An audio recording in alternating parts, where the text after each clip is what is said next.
Ils ont promis 2 historiens de haute lignée, eh bien, ils sont là. Messieurs Guillaume Roubaud-Kouachi et monsieur Côme Simien, qui a un prénom extraordinaire. C'est un prénom qui est né dans les années 2000. Il y a eu une flambée de Côme, qui veut dire d'ailleurs le haut du ciel. Donc on va avoir, certes, le cosmos, voilà le cosmos. Donc on va avoir une conférence de haut niveau.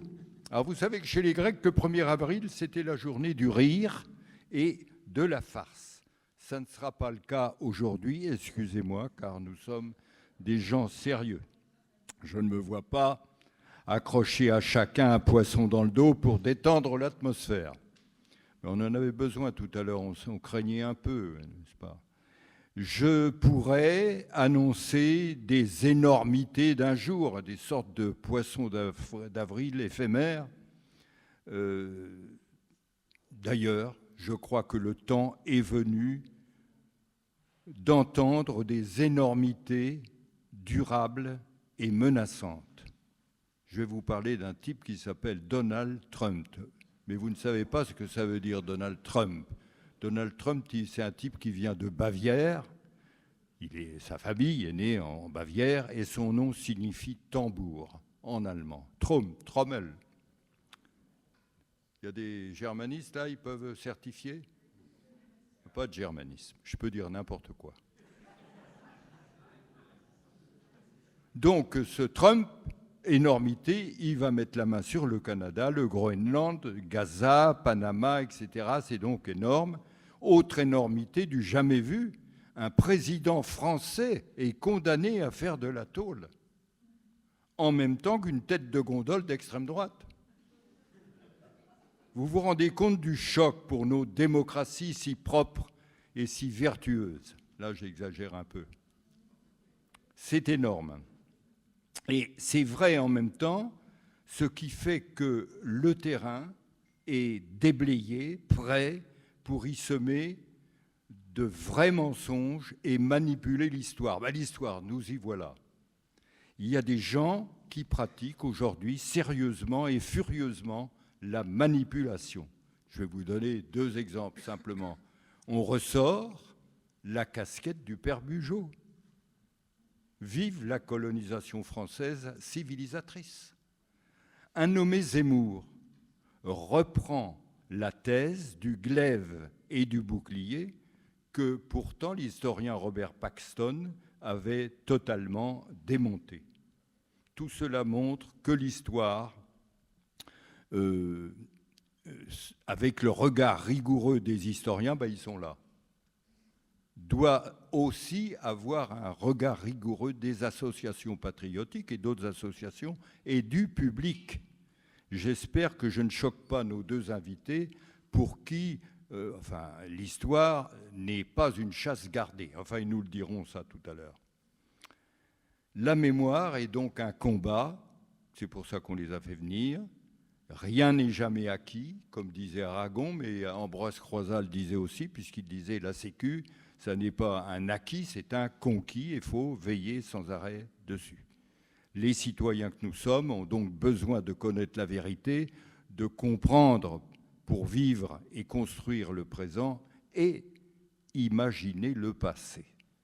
Alors, avant de laisser la parole à mon amie Gisèle Malaval, qui boude d'impatience de présenter nos 2 invités, je vais vous dire quelles sont nos prochaines conférences. Il y en a 2 surtout. Le 29 avril prochain, ici même, nous aurons une drôle de conférence sur l'horoscope.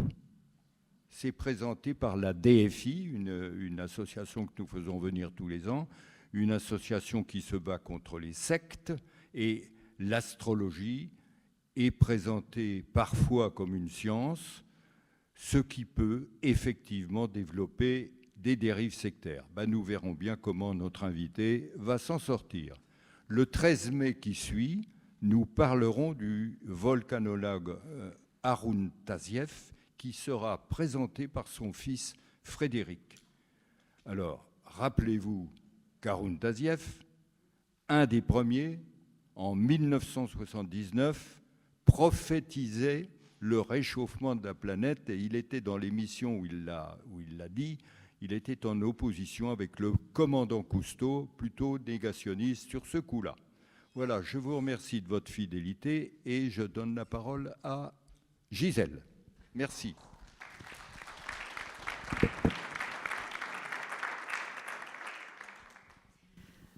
Alors, le thème de ce soir est en résonance avec une exposition qui a eu lieu à Carnavalet, au musée de l'Histoire de Paris, il n'y a pas longtemps, et qui a connu une très très vive affluence.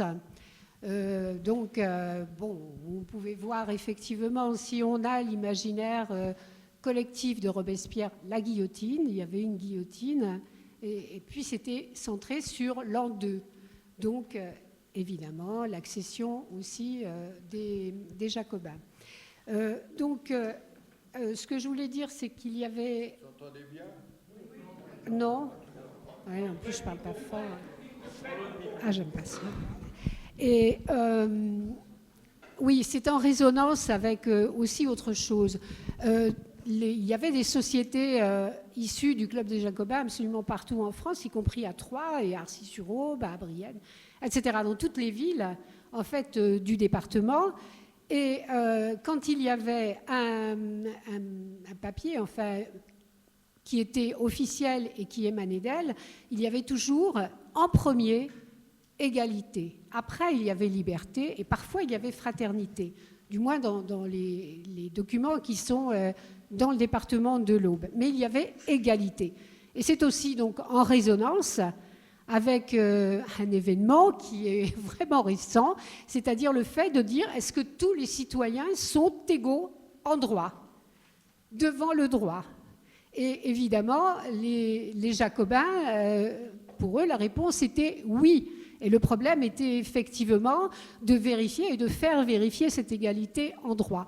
C'est pour ça que nos deux conférenciers vont donc parler d'un sujet qui est finalement extrêmement contemporain. Donc, Côme Simia, qui est maître de conférence en histoire moderne à l'Université de Paris 1 Panthéon-Sorbonne, spécialiste de la Révolution, et Guillaume Roubaud-Kouachi, c'est ça, hein, Roubaud-Kouachi, qui est spécialiste des politisations populaires et qui est chercheur associé au Centre d'histoire sociale des mondes contemporains, Université Paris-Sorbonne et CNRS. Voilà. On va vous parler d'un livre qui vient de sortir autour de cette question et qui porte ce titre, Arros sur les Jacobins, et c'est sur un mythe politique français. On découpera les choses, si vous le voulez bien.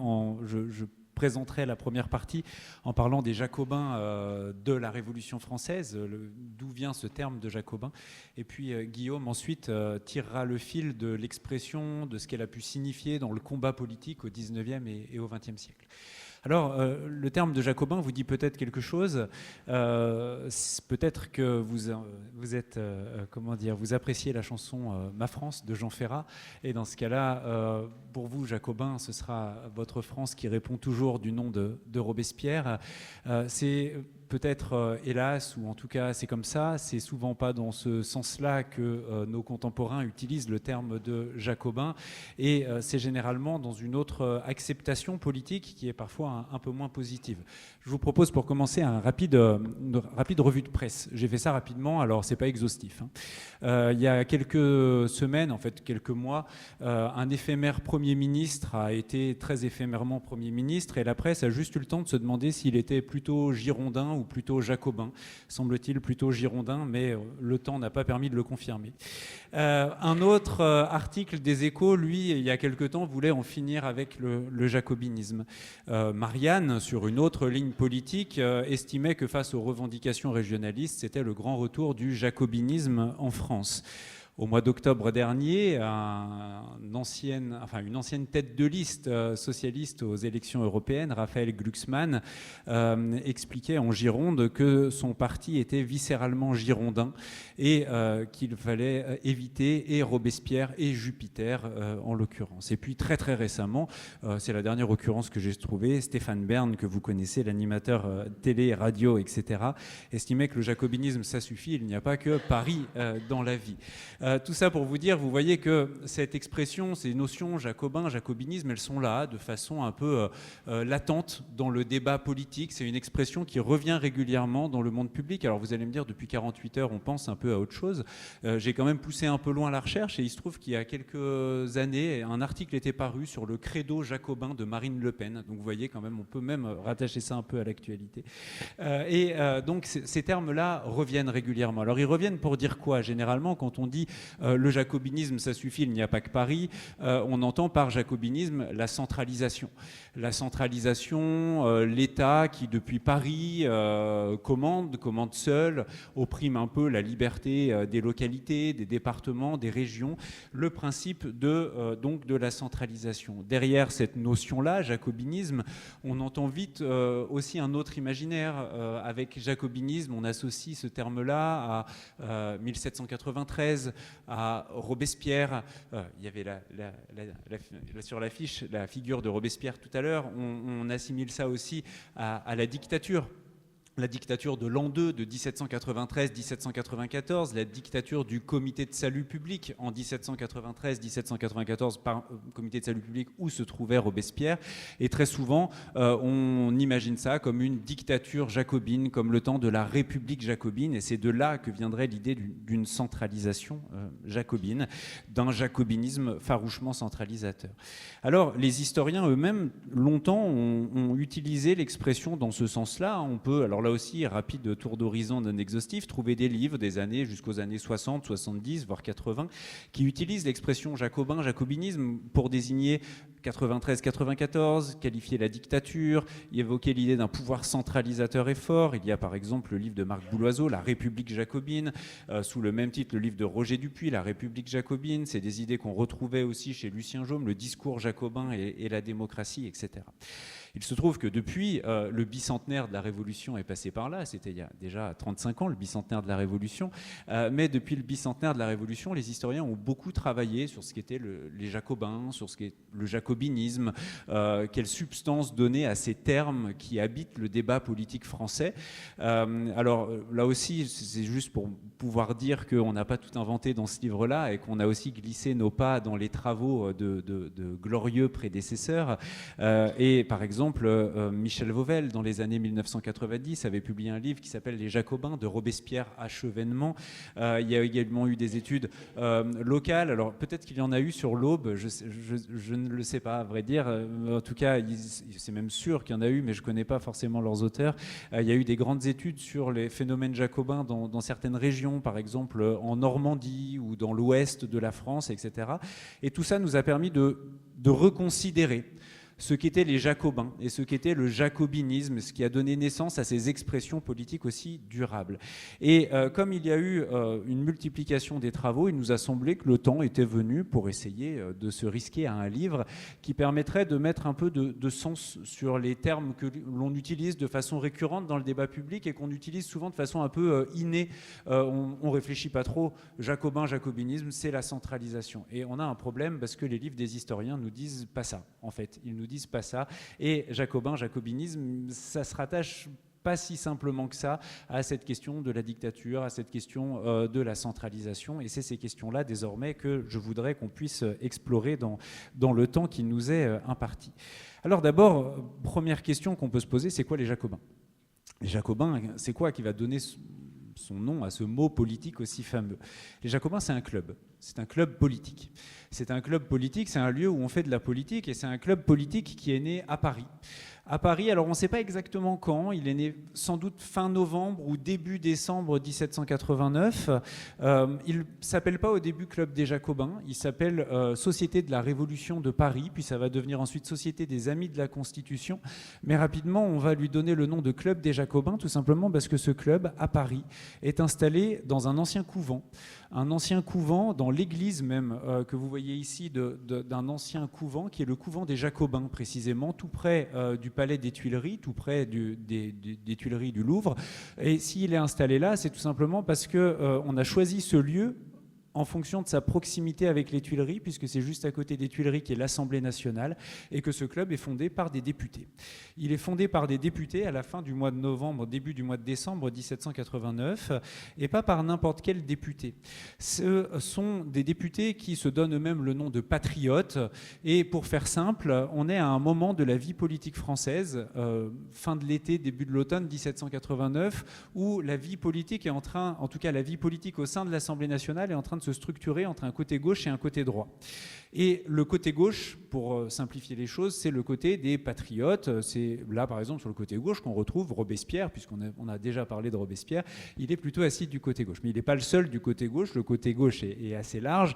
Il y a des gens un peu de tous horizons. Il y a des gens qui, dans quelques années après 89, vont même très rapidement se détester, vont même très rapidement s'accuser, et puis vont même assez rapidement signer des décrets d'arrestation condamnant les uns ou les autres à l'exil ou à la mort. Mais en tout cas, en 89, ils sont là, ils sont ensemble, c'est le côté gauche, et ce sont des patriotes. Parmi ces patriotes, il y a des gens qui, très vite, comme je vous le disais, paraîtront très modérés. Lafayette, par exemple. Il y a des grands nobles comme le duc d'Aiguillon, par exemple, ou le vicomte de Noailles. Il y a des gens qui, plus tard, seront classés du côté des Girondins, qui sont là aussi du côté gauche. Par exemple, quelqu'un qui s'appelle Pétion, qui sera maire de Paris plus tard. Donc c'est assez large à ce moment-là, ce côté gauche, et c'est le côté qui soutient la Révolution, qui pense que la Révolution n'a pas encore complètement fini son œuvre à l'automne 89 et qu'il faut aller plus loin. Et ces gens-là créaient ce club. Ce qui est intéressant, c'est que quand ils le créaient, ils ne le créaient certainement pas pour dire il faut un État centralisateur, un État fort, ils sont certainement pas dans une anticipation du parti unique, etc. Si vous voulez, c'est pas du tout l'idée.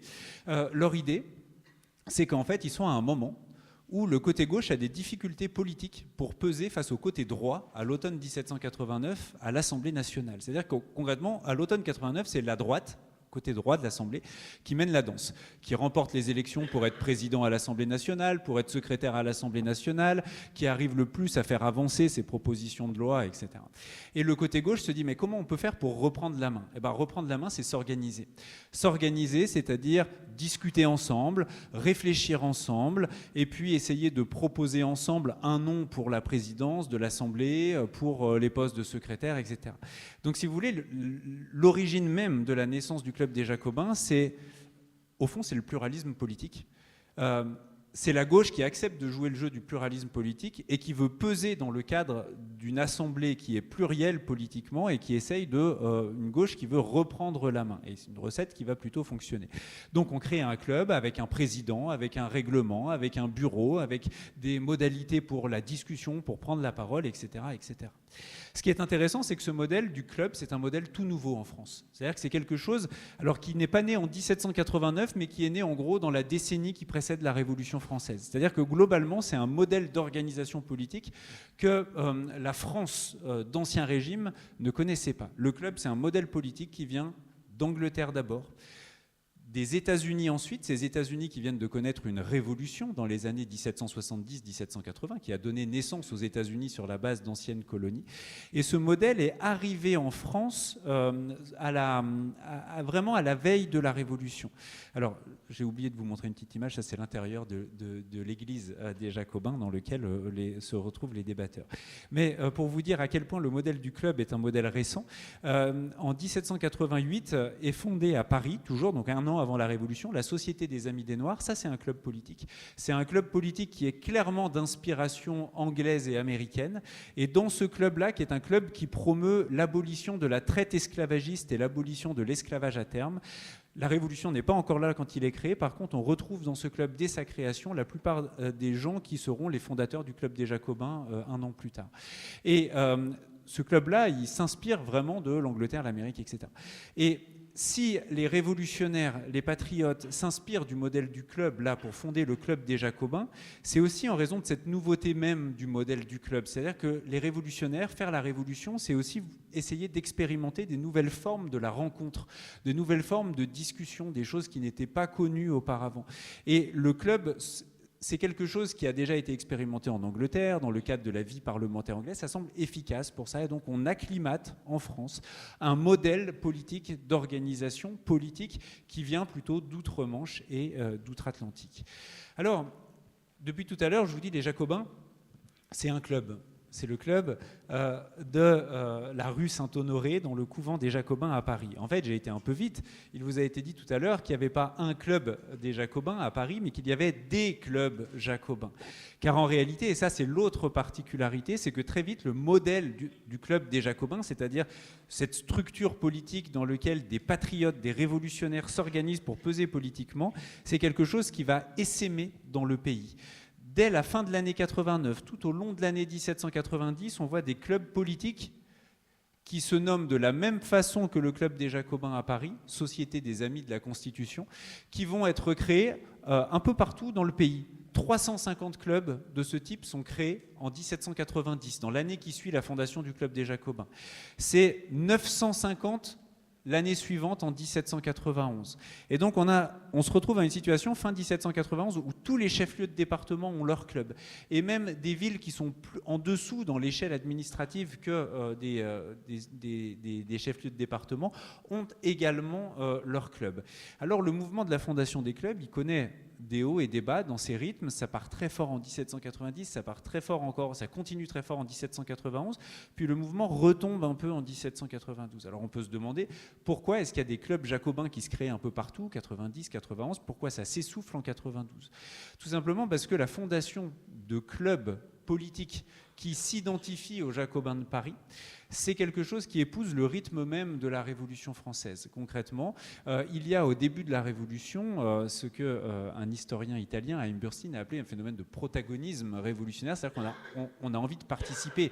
Il y a une espèce d'énergie débordante, une sorte d'ivresse de la liberté, dit ce même historien italien, qui fait qu'on a conscience de vivre un phénomène historique et on veut y participer, on veut s'y associer d'une manière ou d'une autre.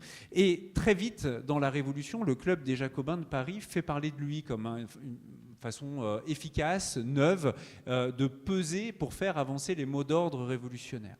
Et donc, eh bien, en province, ceux à qui la Révolution confie d'abord les rênes du jeu politique, c'est-à-dire, disons-le franchement, hein, les élites dans un premier temps, les élites urbaines notamment, eh bien, ils vont vouloir eux aussi se doter d'un club pour pouvoir participer à l'élan révolutionnaire depuis Troyes, depuis Bordeaux, depuis Lyon, depuis Marseille, etc.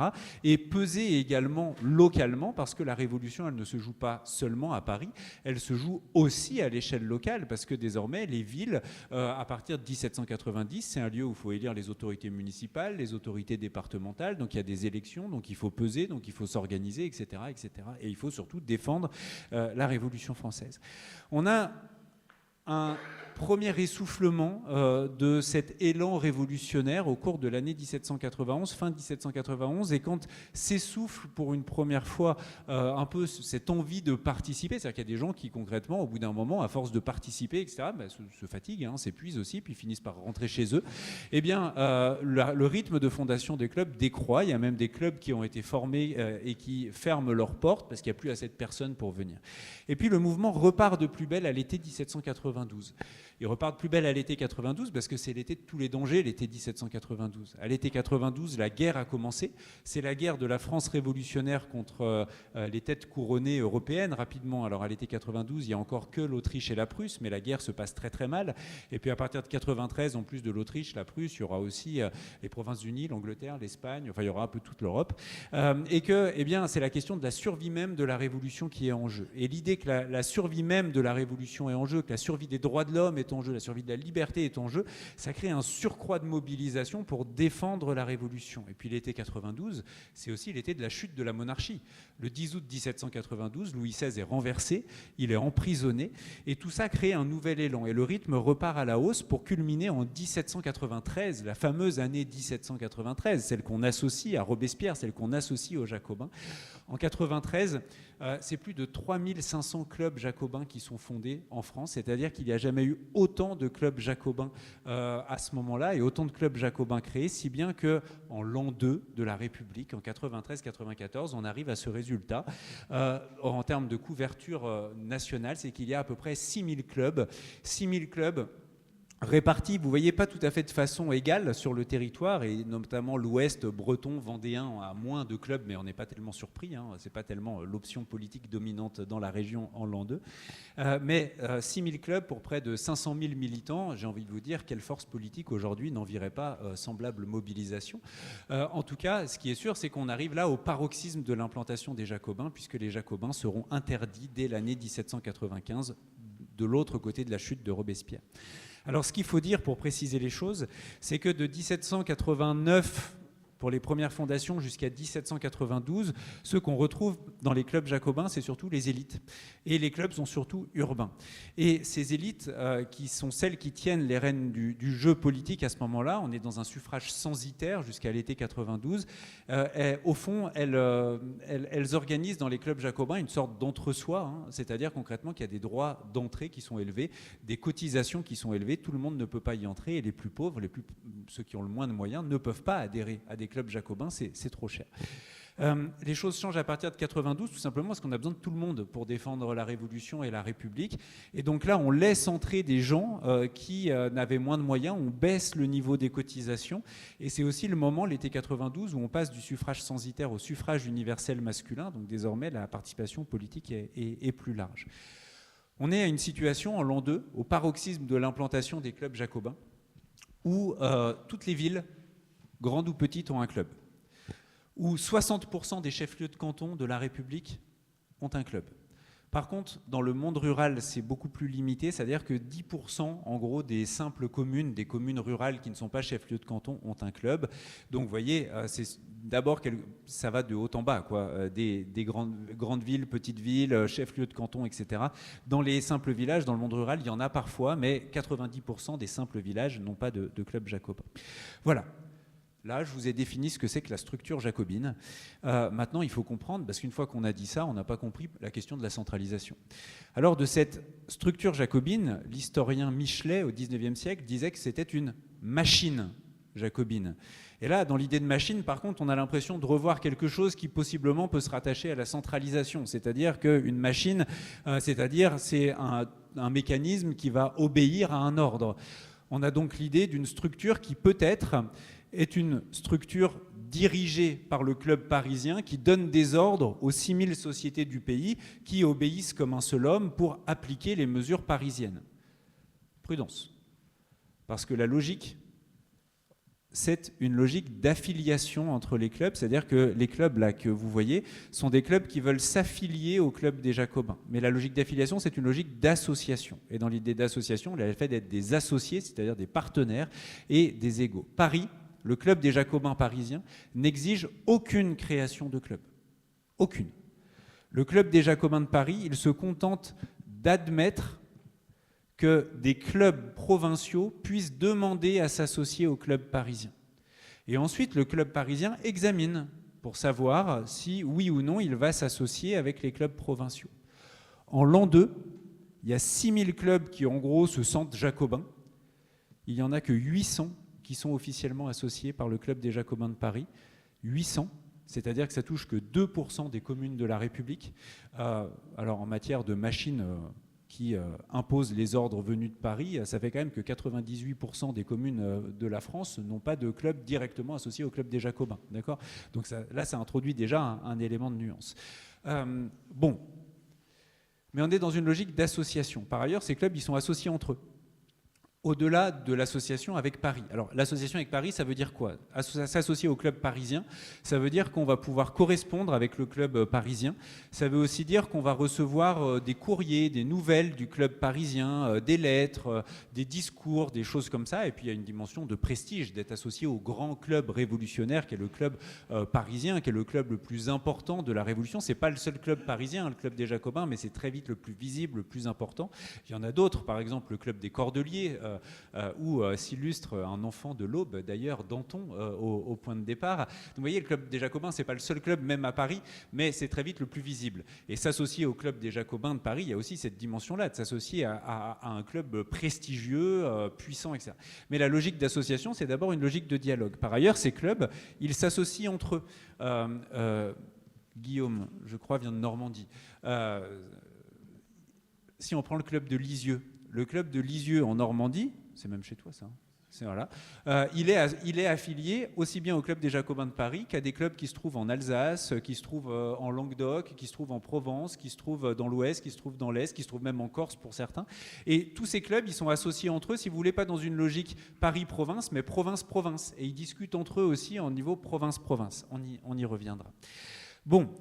Donc, en tout cas, ce qui est sûr, c'est que cette machine jacobine, en réalité, elle ne correspond pas vraiment à l'idée d'une machine. C'est-à-dire qu'on a un centre qui lui-même n'affilie pas tout le monde et qui pense tout ça sur la logique de l'association, mais avec des clubs qui discutent entre eux. Alors, on n'a pas éclairci la question de la centralisation. Jacobinisme égale centralisation. Pour l'instant, on n'y voit toujours pas très clair. Est-ce qu'on y verrait plus clair en se disant que les gens qui adhèrent à un club jacobin adhèrent à un club jacobin en raison d'une adhésion à une idéologie jacobine, qui, elle, serait une idéologie centralisatrice. Quand on dit centralisation, on pense à l'organisation de l'État. D'accord ?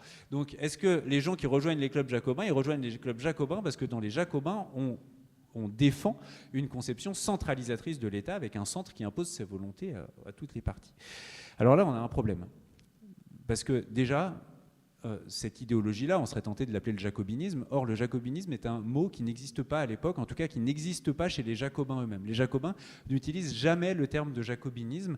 Le terme de jacobinisme apparaît seulement en 1791, 2 ans après la naissance du club, et il apparaît dans la presse royaliste. Et il apparaît dans la presse royaliste pour dénoncer les jacobins qu'on a en horreur. Mais pourquoi les royalistes ont en horreur les jacobins ? Parce que les jacobins sont des révolutionnaires. Et chez les royalistes, quand on utilise ce terme de jacobinisme, alors on a un peu tout essayé. Hein. Jacobinisme, c'est le dernier venu. Avant, on a essayé la jacobinière, on a essayé les jacoquins, on a un peu tout. Puis on a fini par tomber sur jacobinisme. Et quand on dit jacobinisme, ça ne veut pas dire centralisation chez les royalistes. Ça veut juste dire révolutionnaire.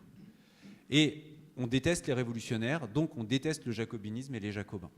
Mais les jacobins eux-mêmes n'utilisent pas ce terme pour désigner un ensemble théorique qui formerait une idéologie cohérente et partagée qui serait amenée à se décliner dans un programme d'action politique. Alors, ça ne veut pas dire que les révolutionnaires, ils n'ont pas des points d'accord entre eux. On peut faire la liste de ce qui les rapproche, les jacobins, entre eux. Ils sont rattachés par tout un ensemble de valeurs.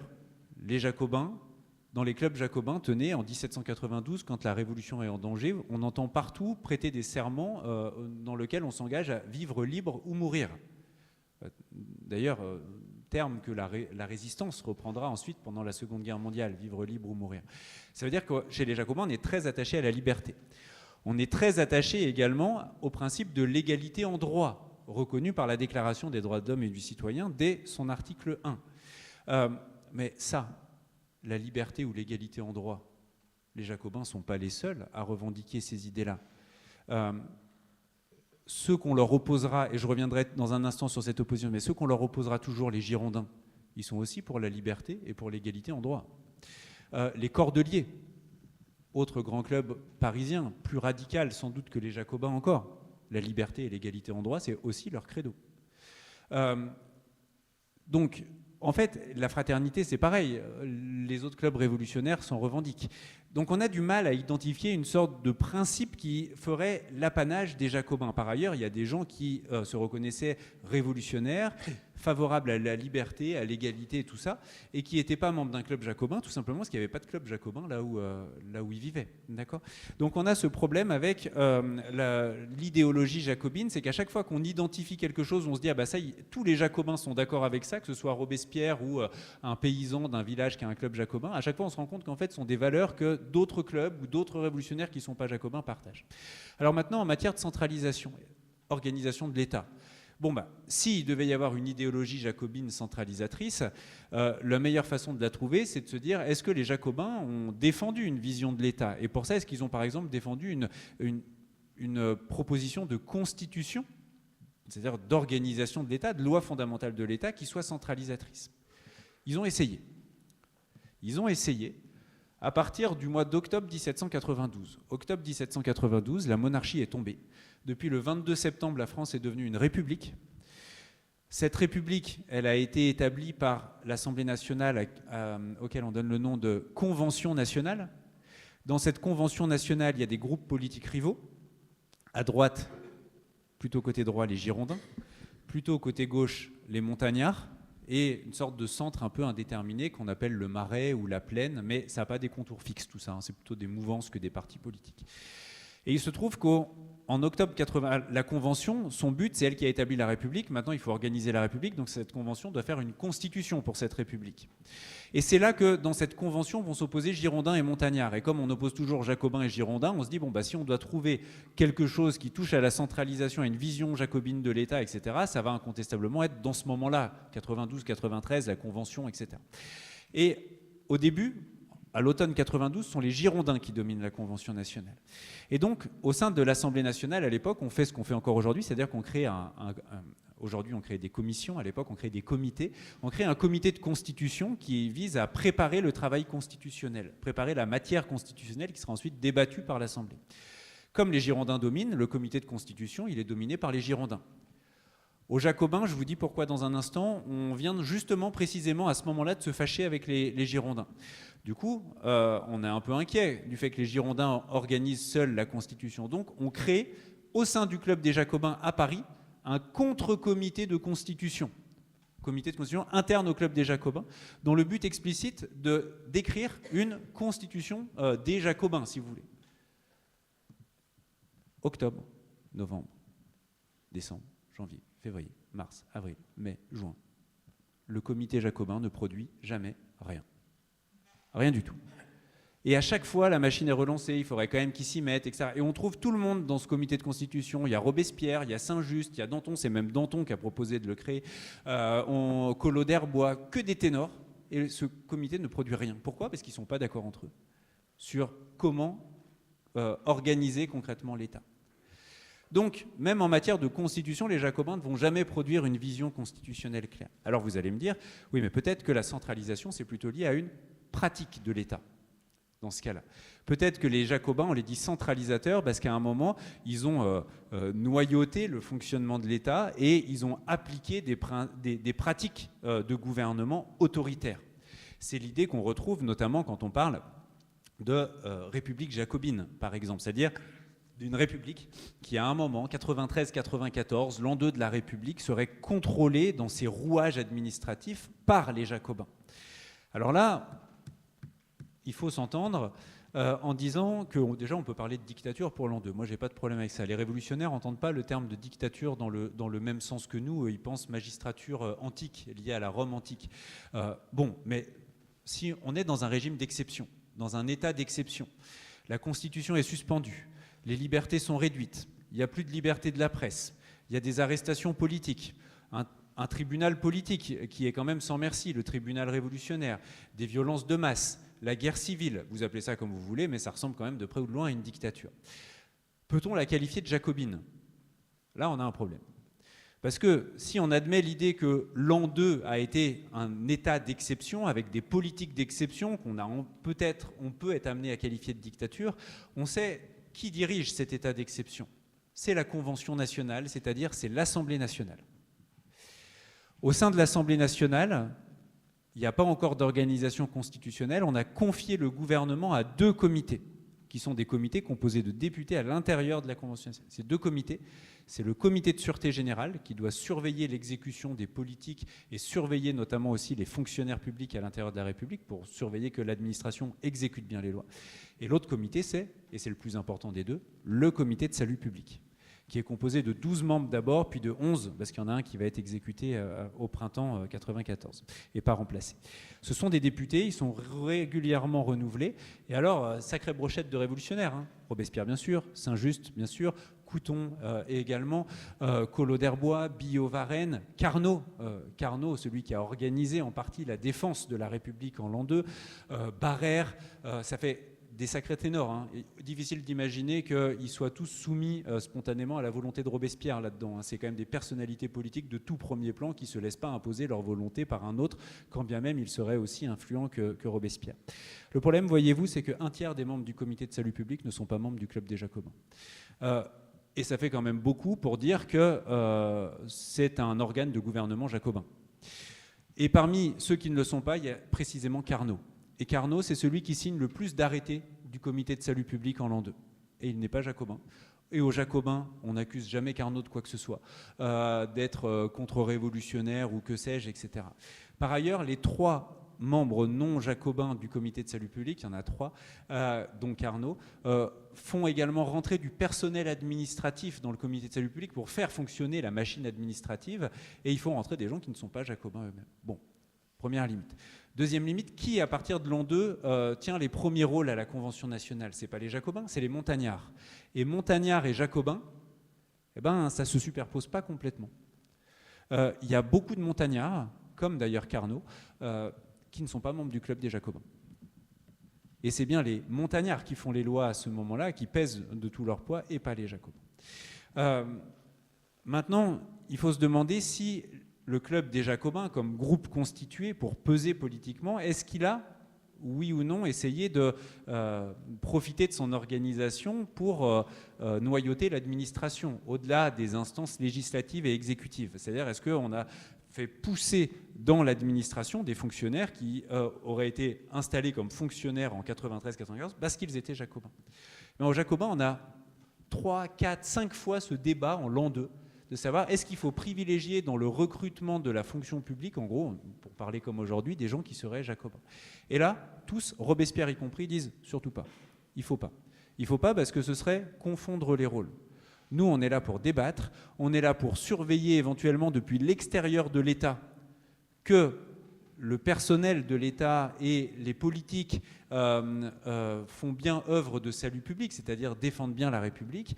Mais en gros, si on rentre nous-mêmes dans la machine et qu'on privilégie systématiquement des recrutements de gens membres du club des Jacobins ou des sociétés populaires de province et que ça devienne la condition pour pouvoir être un fonctionnaire public, alors dans ce cas-là, on va finir par être jugé parti. Ça ne va pas. Et puis il y a quelque chose que le club des Jacobins refuse, c'est d'avoir en tant que club un pouvoir de nomination. Il ne veut pas que ce soit... considère que ce n'est pas son rôle. Ce n'est pas un détenteur de la puissance publique, le club. Et donc, le club, il doit surveiller que les lois soient bien appliquées. Ce sont des citoyens qui se rassemblent pour surveiller, d'accord, très bien. Mais par contre, il ne faudrait pas qu'ils finissent par acquérir, alors que c'est une association privée, un club, hein, que cette association privée finisse par acquérir un pouvoir de nommer dans l'appareil d'État. Bien. On a donc un problème sur l'association Jacobin Centralisation. On va essayer de démêler dans un instant. Je vous dis juste un mot sur l'opposition systématique sur les Jacobins et les Girondins. Vous vous souvenez, Michel Barnier, Jacobin ou Girondin? Girondin plutôt. Raphaël Glucksmann, Girondin, a priori. Bon, c'est-à-dire qu'on oppose toujours Jacobin et Girondin. Alors déjà, ce qu'il faut noter, c'est symptomatique. La première fois que je vous ai dit l'expression jacobinisme, elle naît en 91.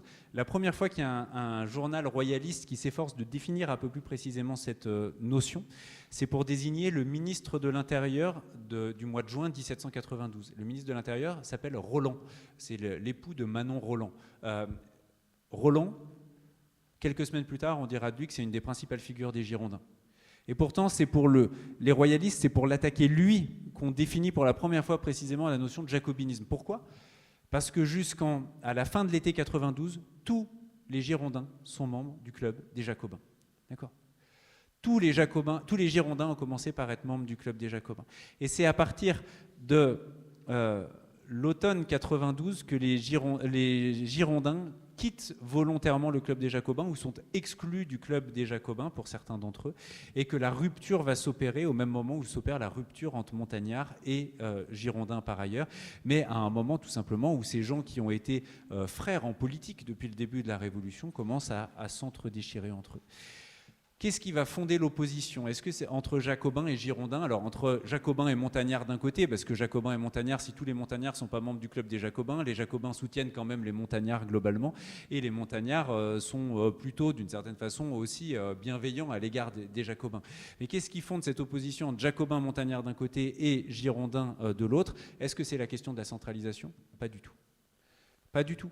Il s'avère que les Girondins, qui sont dominants à la Convention, vous vous souvenez, en 92, puis encore tout début 93, qui contrôlent le comité de constitution de la Convention nationale, vont faire un projet de constitution. C'est Condorcet qui va le rédiger, ce projet de constitution.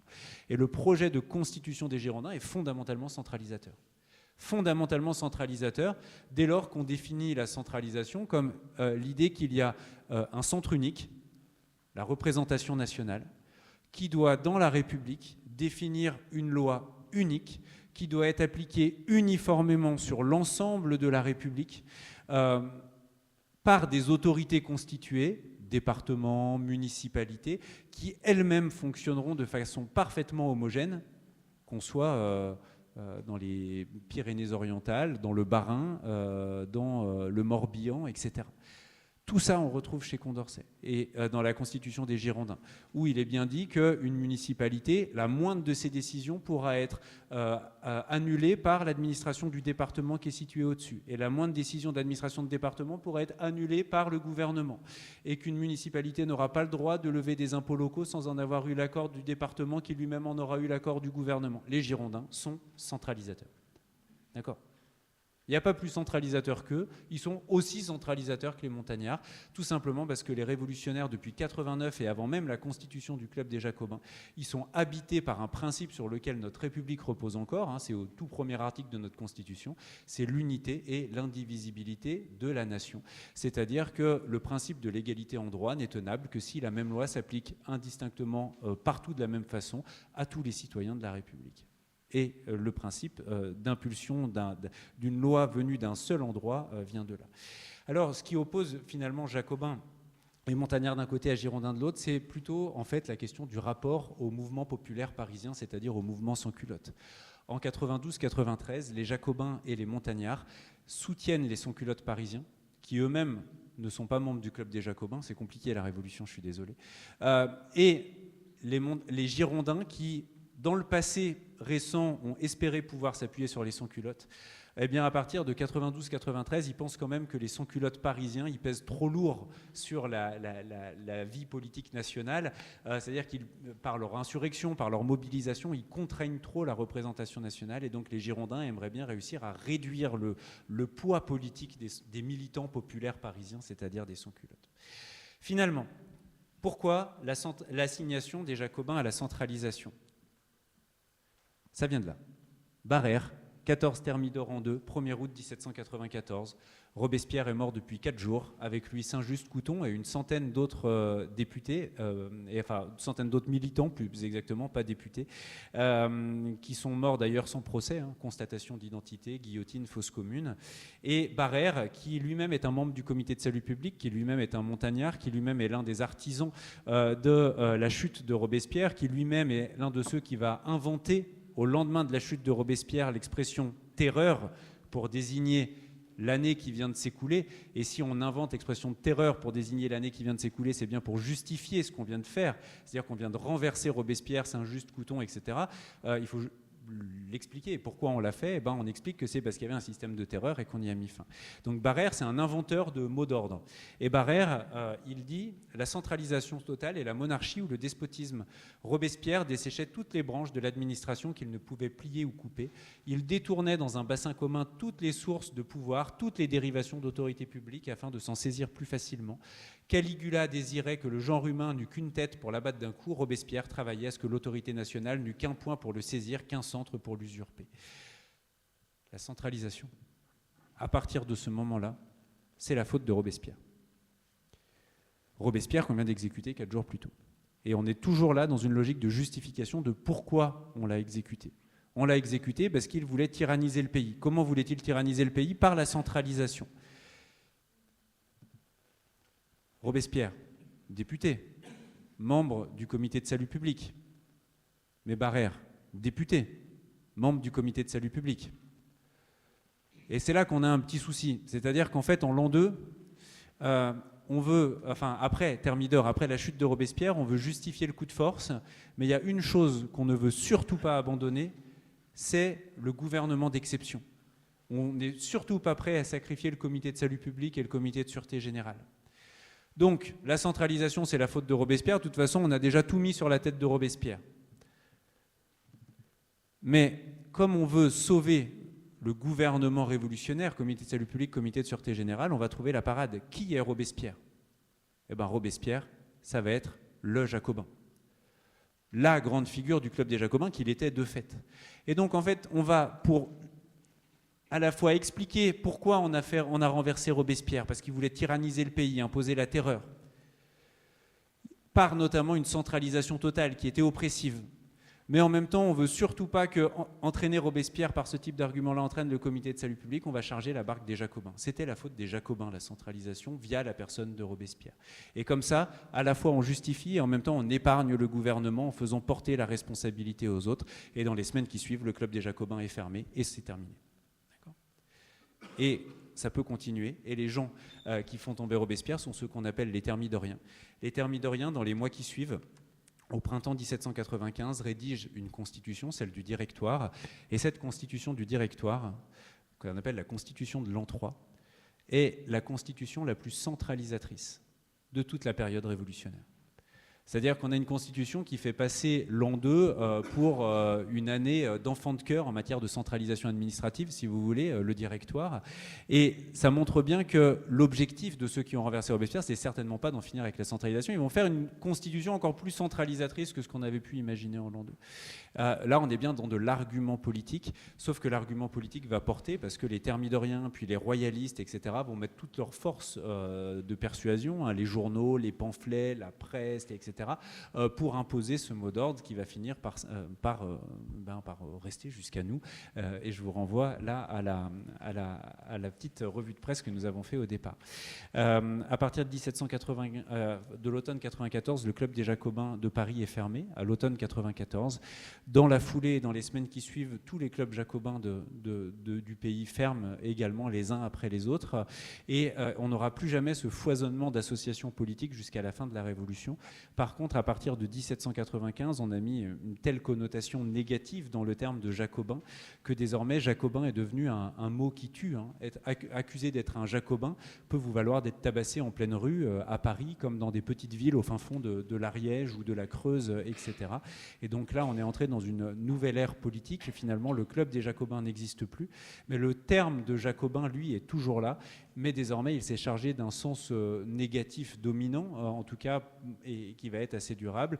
Les Jacobins, c'est Robespierre. Les Jacobins, c'est la dictature. Les Jacobins, c'est la centralisation.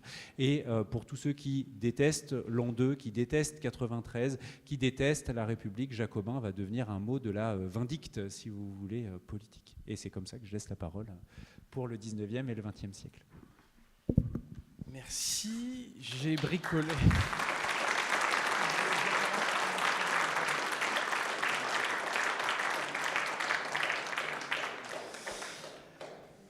Alors, je ne sais plus combien de temps on a été... Hein? Oui, je sais, mais c'est parce qu'on passe, on change de crèmerie. Ah oui, c'était branché là-bas. Ah oui, d'accord. Là, c'est plus grave. C'est plus embêtant. Tu veux, non? Vas-y, si tu fais ça. Non, t'as pas... Allez, on passe là. Non, ça va. Hop. Alors, qu'est-ce qui apparaît? Rien. Si, peut-être quelque chose. Sinon, c'est pas grave, parce que du coup, j'avais pas fait de diaporama. Mais comme il en avait fait un, à un moment, je me suis dit, comme je sais ce qu'il va dire, parce que on a quand même écrit le livre ensemble, je me dis, je vais en fabriquer un en direct. Et donc, j'ai fabriqué ça. C'est pour ça que j'étais pas attentif, non pas parce que, voilà, mais parce que je voulais vous proposer des images, mais si ça se trouve, je vais pas réussir à vous les montrer quand même. Écoutez, sinon, tant pis, je sais pas. Bon, on verra. Si? Non? Non? Ah, peut-être, ça bouge. Ça bouge. On va voir. Bon, en tout cas, en attendant que les choses viennent, si elles se décident à venir, sinon c'est pas grave, vous dire que des traits du jacobinisme vont se fixer dans les années qui suivent Thermidor. C'est ce que vient de vous expliquer Côme à l'instant. Chez les contre-révolutionnaires en particulier, j'aurais voulu vous montrer la figure de l'abbé Baruel.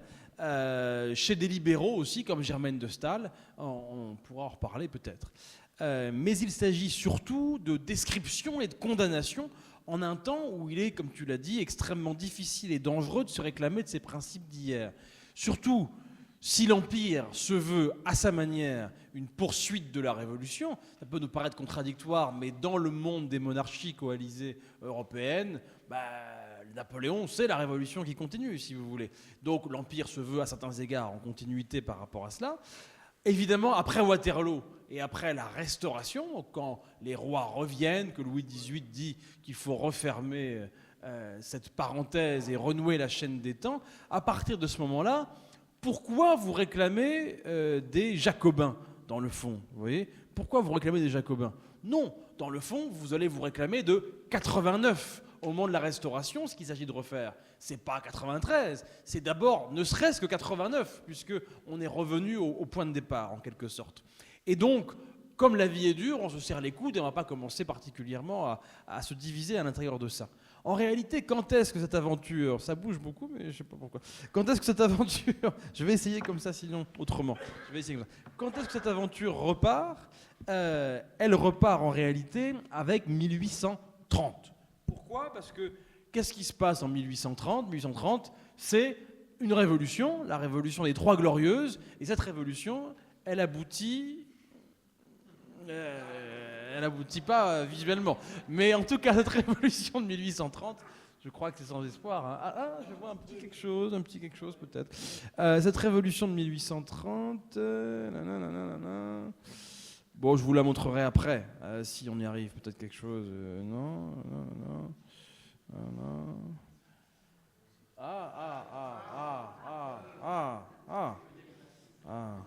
Non ? Quelque chose, hein ? Il se passe quelque chose un peu ? Non, il se passe pas quelque chose ? Non, voilà, hein, c'est ça de faire des improvisations. Eh ben voilà, il faut pas faire d'improvisation. Non, ça te déconne. Non, bon, allez, j'abandonne.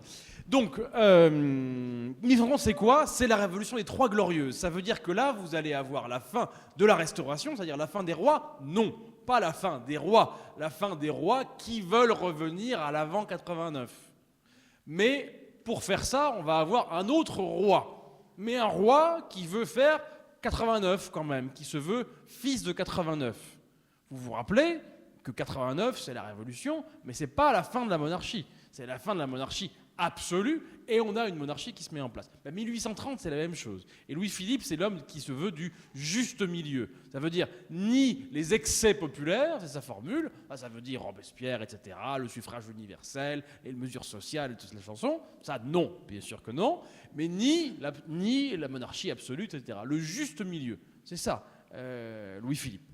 Et donc, à partir de ce moment-là, à partir du moment où c'est 89 qui est au pouvoir officiellement, alors il y a un espace qui s'ouvre à nouveau pour se réclamer du titre de jacobin, en quelque sorte, comme se voulant les vrais défenseurs de la Révolution, dont vous avez une illustration très désagréable. Parce que Louis-Philippe, qu'est-ce que c'est ? Louis-Philippe, c'est le moment d'affirmation de la bourgeoisie de manière forte en France et brutale. C'est enrichissez-vous, etc., etc. Donc c'est un moment aussi, dans un cadre de développement du capitalisme, où ce 89-là, au pouvoir, il n'est pas très riant pour beaucoup de membres de la population, si vous voulez. Si vous n'êtes pas un bourgeois ou un aristocrate, c'est pas grandiose, si vous voulez, ce moment précis. Et donc dans ce cadre-là, vous allez avoir une réaffirmation de ces gens qui se veulent de vrais révolutionnaires, et vrais porteurs de ça, et qui vont se chercher une filiation du côté de Robespierre, qui est 89, mais qui est aussi un 89 poussé plus loin, en quelque sorte. Et là, il y a quelqu'un qui les aide à faire cette espèce de jonction. C'est quelqu'un qui s'appelle Buonarroti. Buonarroti, qui est ce gars? Buonarroti, c'est un révolutionnaire. Il a été associé aux histoires de la conjuration des égaux de Babeuf. C'est-à-dire, on se passe un petit peu après, et c'est un moment où on pousse encore plus loin, et où va se commencer à se réfléchir et se penser les premières esquisses d'une sorte de communisme, communalisme. Les débats sont très compliqués à ce propos, donc je veux surtout y mettre qu'un tout petit doigt. Mais bon, on voit un peu l'idée quand même, hein. Il y a quelque chose qui se passe là, sur le plan de la conception globale de la propriété, etc. Et ce Buonarroti, lui, il va faire cette filiation. Il va dire, ben oui, dans le fond, en passant par Babeuf, il va présenter un Robespierre comme étant une figure révolutionnaire positive, très positive. Et positive pourquoi? Parce qu'il est porteur de questions démocratiques et de questions sociales. Notamment, il ne va pas considérer que la propriété, relisez la Déclaration des droits de l'homme de 89, qui est d'ailleurs souvent utilisée par le Conseil constitutionnel quand on veut faire des mesures en disant est-ce que les salariés pourraient intervenir dans les entreprises? Et là, le Conseil constitutionnel arrive et dit la propriété, on ne touche à rien, c'est le principe Déclaration des droits de l'homme de 89, attention à la propriété. Bon, et bien là, Buonarroti nous explique Robespierre ne considère pas que la propriété est un droit naturel. Voilà. Donc voilà, c'est ce Robespierre-là que Buonarroti va mettre en avant, c'est-à-dire un Robespierre un peu babouvisé en quelque sorte, et donc un Robespierre incarnation de la démocratie et incarnation de l'égalité et de la question sociale. Bon, et dans ce cadre, ça marche d'autant plus que, en face, si je puis dire, la pensée libérale et la pensée réactionnaire, contre-révolutionnaire, ont tendance à faire le même portrait de Robespierre en insistant sur ces mêmes traits, mais eux vus comme quelque chose de négatif et terrible. Ça veut dire, imaginez, donner le pouvoir à cette populace absurde, incapable, etc., c'est vraiment lamentable. Donc c'est vraiment en mauvaise part, si vous voulez. Mais à la fin, ça fait une espèce de portrait qui va dans la même direction, en quelque sorte. Vous voyez ce que je veux dire? Et donc ça va contribuer un petit peu à fixer, à donner une certaine orientation à ce que ça veut dire Robespierre, et on va ce mot qui va être beaucoup utilisé, même si on a vu qu'en fait cette association elle est très discutable dans le fond, mais quand ce jacobinisme est en train de se fixer, voilà, Robespierre, jacobinisme, montagne, ces trois mots qui sont en réalité différents vont commencer avec l'effet du temps qui simplifie les choses, si je puis dire, la mémoire qui simplifie un peu, à fusionner, à se rapprocher et à avoir cette coloration-là. Ça se traduit par des associations, des structures, une nouvelle société des amis du peuple, une société des droits de l'homme, enfin bref, des structures militantes dans lesquelles l'histoire, c'est la politique. Ça veut dire quoi? Ça veut dire que la déclaration des droits de l'homme portée par Robespierre en 1993, cette déclaration, c'est pas de l'histoire, c'est pas de la mémoire, c'est une revendication au présent. C'est un programme politique pour le présent. Et donc, c'est des gens qui veulent continuer, qui veulent reprendre le fil de l'histoire, du moins tel qu'ils l'imaginent pour une part, après la chute de Robespierre. On va recommencer. On a refait 89, et bien il reste à refaire 93. Vous voyez ce que je veux dire? Bon. Et de relais en relais, cette image-là, elle va continuer pendant une bonne partie du XIXe siècle du côté des révolutionnaires, qui vont continuer à beaucoup se considérer à reprendre le fil. On en a plein, je passe sur un certain nombre d'exemples, on pourrait revenir si vous le voulez. Il y a quand même un temps fort sur lequel il faut dire un petit mot. Ce temps fort, c'est celui des années 48, 1848, parce que 1830, il y a une révolution, d'accord, qui remet un roi, mais 1848, il y a encore une révolution, et cette révolution qui va mettre en place la République, cette fois-ci. Pas pour très longtemps, hein, rassurez-vous, mais quand même. Et donc, dans ce cadre précis, eh bien, cette République elle va vite être mise en difficulté pour deux raisons, par deux institutions, et là, c'est quand vous avez ces deux-là contre vous, ça devient difficile, par l'Assemblée d'une part, qui va écraser le mouvement populaire, qui est une assemblée dominée par les conservateurs, bon, et deuxièmement par le président de la République, parce que sur le modèle américain, on va se dire, tiens, si on donnait un président à la République, et tiens, si on l'élisait au suffrage universel direct, ce qui évidemment lui donne un pouvoir à nul autre pareil, parce que c'est le seul à pouvoir dire, moi, j'ai tant de millions de voix sur ma personne, ce que personne d'autre que lui ne peut dire, ce qui a des conséquences que vous connaissez dans quelques instants, on va y venir, hein, en 51, et puis l'Empire, hein, juste après. Et donc, face à ça, eh ben, on a de nouveau des gens qui disent, il faut être les vrais révolutionnaires, les partisans de la vraie République, donc Robespierre, les Jacobins, etc., etc. Ils vont même prendre un nom, c'est la montagne. Donc on va reprendre le même nom. Vous voyez ce que je veux dire? Quand je vous dis que ce n'est pas de l'histoire ou de la mémoire, que c'est vraiment de la politique au présent, Ils vont s'appeler la montagne, les démocrates socialistes, les montagnards, etc. La nouvelle montagne, donc on reprend le même nom. Et d'ailleurs, ils font des scores très importants aux élections de 49, parce que la question sociale, elle monte dans la France à ce moment-là, à mesure que l'industrialisation se développe et que la question sociale est là. Qu'est-ce que ça veut dire? Ça veut dire qu'aux élections de 49, vous avez plus d'un tiers des voix qui vont pour la montagne. Plus d'un tiers. C'est pas mal quand même. Et dans des départements, ça fait 60% dans les Pyrénées-Orientales. Vous voyez ce que je veux dire? Dans des villes, ça fait des scores incroyables. Bon, dans l'Aube, c'est un peu moins bien, il faut le dire d'emblée, puisque heureusement, il y a la Vendée qui arrive à faire 5%. Sinon, c'était vous, puisque vous faites 8,5%. Bon, c'est déjà pas si mal, vous me direz. Mais voilà, un tiers national, 8,5% pour l'Aube. Bon, c'est comme ça. En tout cas, les problèmes commencent malgré tout pour les Jacobins et pour cette idée que le jacobinisme comme programme pour le présent. Pourquoi les problèmes commencent? Pour trois raisons. Première raison, le XVIIIe siècle, ce n'est pas une société au capitalisme très débridé, si vous voulez, on ne peut pas dire les choses comme ça. Alors que quand vous êtes au milieu du XIXe siècle, le monde il a beaucoup changé de ce point de vue-là. Le monde et la France a beaucoup changé, même si l'industrialisation est plus lente chez nous, mais quand même. Il y a cette dimension-là qui est présente, et ça veut dire que Robespierre, ce n'est pas un penseur, quand même si Buonarroti, voilà, mais quand même, Robespierre, ça n'est pas un penseur de la propriété sociale, enfin, socialiser les moyens de production, c'est pas son truc. C'est quand même un penseur de la petite propriété à l'antique, un peu. Je parle sous ton contrôle, que tu mettras les nuances qu'il faut, mais en gros, quand même, c'est à peu près ça, si vous voulez. Et donc ça, comme projet au XIXe siècle, comme réponse alternative au capitalisme, ça peut apparaître un peu faible. En tout cas, c'est le point de vue d'un certain nombre de révolutionnaires, comme Proudhon qui vomit, comme on dit, Robespierre, et qui vomit la montagne de son temps, qui considère très légaliste, très robespierriste, c'est-à-dire très désuète, très hors sujet, très sur des questions dépassées, qui n'ont plus d'actualité et qui ratent l'essentiel, à savoir les questions de propriété. Bien.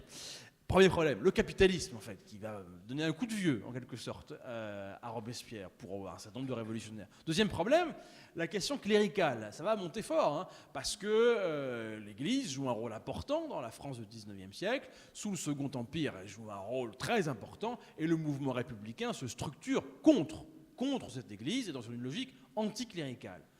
Et là, Robespierre, ça leur plaît pas, parce que Robespierre, il flétrit l'athéisme, c'est l'homme de culte de l'être suprême, et alors là, ça coince dur, avec beaucoup d'entre eux, notamment Michelet, par exemple, qui dit, voilà, c'est une espèce de grand inquisiteur, de grand pontife, etc., tout ce machin-là, ça va pas.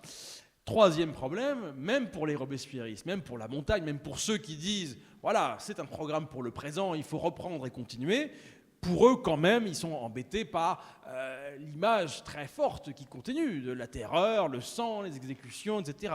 Alors, je vous lis un petit poème, ça fera la transition avec la dernière fois, c'est pas moi, donc je suis le poète, donc je lis le poète simplement, qui est un homme politique qui s'appelle Dugaillon, et qui écrit dans La Montagne, en décembre 1848. Le journal s'appelle La Montagne. Je vous lis un petit bout, donc il faut qu'il se justifie, et face aux royalistes qui disent, vous êtes des hommes du sang. Hélas, la liberté comme la femme enfante au milieu des douleurs. Oui, les républicains, en un jour de colère, ont fait de la terreur pour cimenter le droit, mais vous avez fait, vous, de la terreur à froid. Voilà, donc il faut se détacher un peu, si vous voulez, de cette image de la terreur. Bon, voilà, et pour le dire autrement, d'autres disent, par exemple, ils l'ont fait, il fallait le faire, il n'y avait pas le choix, mais justement, parce qu'eux l'ont fait, nous n'avons plus à le faire. Donc, vous voyez, il faut quand même se débattre, se dépatouiller avec la guillotine, en gros, si vous voulez. Il faut se dépatouiller avec ça, et c'était parfois un peu encombrant. Il y a un dernier sursaut de ce moment, c'est la Commune de Paris. La Commune de Paris, a priori, on va dire, alors là, quand même, on devrait être loin de Robespierre, parce que là, la Commune, elle peut porter des revendications qui vont quand même très au-delà de ce que pouvait porter un Robespierre. Et pourtant, quand on fait la révolution au présent, souvent c'est qu'on a atteint un niveau de conscience historique assez important. Et donc ces communards, ils ont les yeux rivés sur le présent, mais ils ont une forte mémoire historique, et surtout une mémoire historique qui est centrée sur la Révolution française, celle de 89. Et dans ce cadre, il y a plein de trucs qui fleurissent, qui vont porter des noms qui sont en écho direct avec la Révolution française de 89. Et à un moment, il y a une situation de difficulté, ça vient vite avec la Commune de Paris, puisque vous vous souvenez qu'ils sont encerclés par les Versaillais, qui sont avec Thiers. On y reviendra dans les questions si j'en ai perdu au passage. Et donc, qu'est-ce qu'ils font? À un moment, ils vont devoir prendre une décision et ils vont lancer, pour réveiller les foules, réveiller les masses, ils vont lancer un comité de salut public. Voilà, ça veut dire, là, la référence, elle est quand même nette et directe, c'est pour entraîner les foules au combat, mais à cette occasion, déjà, ça coince un peu dans les débats, parce qu'on dit quoi, le comité de salut public? Mais le comité de salut public, c'est Robespierre, donc c'est censé motiver, et parmi les révolutionnaires, en même temps, ça les divise et ça coince un peu. Donc, et là, c'est la fin. En gros, c'est fini. Moi, je coupe là. Dans le chapitre, il s'arrête là, en 71. Ça veut dire qu'après 71, vous avez Courbet, le grand peintre que vous connaissez. C'est plus à l'est, là, on est un peu plus à l'ouest par rapport à Courbet. Mais enfin, quand même, il est arrivé jusque dans l'Aube. Et donc, il dit, Courbet, en 71, les titres salut public, montagnard, girondin, jacobin, etc., ne peuvent être employés dans ce mouvement socialiste républicain. Ce que nous représentons, c'est le temps qui s'est passé de 93 à 71. Donc c'est fini tout ça. C'était le temps d'avant. Maintenant, nous sommes dans un autre monde. Il ne faut plus parler avec ces vocabulaires dépassés et qui ne correspondent plus au moment précis. Et effectivement, 71, c'était vraiment le chant du cygne de cette référence au présent d'être robespierriste, comme on pouvait l'être en 1793 ou 14. Vous voyez ce que je veux dire? Ça, c'est terminé. On arrive donc dans un nouveau chapitre, qui est le chapitre des héritages, parce que l'histoire continue, vous espérez que ce soit fini. Elle est bientôt finie, mais pas encore. Donc, celui des héritages, c'est-à-dire qu'on n'est plus dans l'idée, on va continuer, et ce qu'a pensé Robespierre, il faut le faire aujourd'hui, et c'est notre programme. On est dans l'idée de l'héritage. Ça veut dire que, oui, lui c'est lui et nous c'est nous, mais on considère quand même qu'on est en filiation par rapport à lui. Hériter c'est quoi? Hériter c'est choisir parmi un continent qu'on vous lègue et vous en prenez une partie et vous considérez que ça oui vous le revendiquez. Vous ne vous définissez pas par ça. Vous voyez ce que vous ne vous définissez plus par ça. Mais vous considérez que vous avez des ancêtres dont vous retenez une partie comme quelque chose de positif.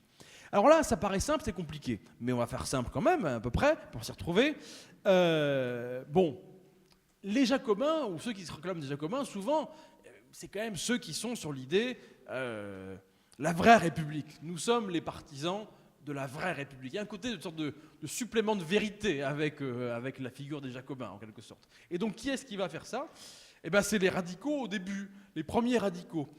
Clémenceau, le jeune Clémenceau, c'est-à-dire le Clémenceau qui face à une république opportuniste, c'est leur nom, c'est pas moi qui dis ça, qui, est très timide sur les lois sociales, très très timide, hein, par rapport à l'Allemagne, par exemple, c'est beaucoup plus timide. Eh bien, eux, ils vont vouloir réclamer une république plus démocratique, donc pas de Sénat, pas tous ces machins-là, etc., qui sont des trucs des monarchistes, tout ça, voilà. Donc une vraie république démocratique et avec des questions sociales.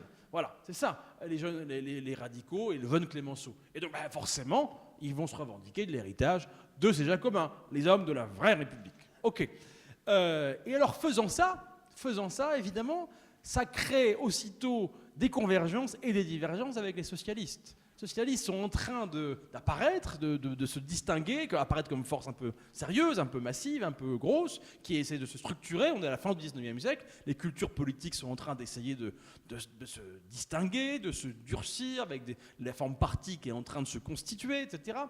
Et donc, ces socialistes, ils ont évidemment des proximités avec ces radicaux, mais il faut aussi s'en distinguer, parce qu'on voit bien aussi les impasses potentielles des radicaux, celles dénoncées déjà en 1948, c'est-à-dire la propriété, le socialisme, tout ça, c'est pas le credo des radicaux, qui sont pour la petite propriété, les petits paysans, les petits artisans, les petits indépendants, quoi, si vous voulez. Ce qui n'est pas l'objectif des socialistes, ce qui n'est pas l'optique des socialistes.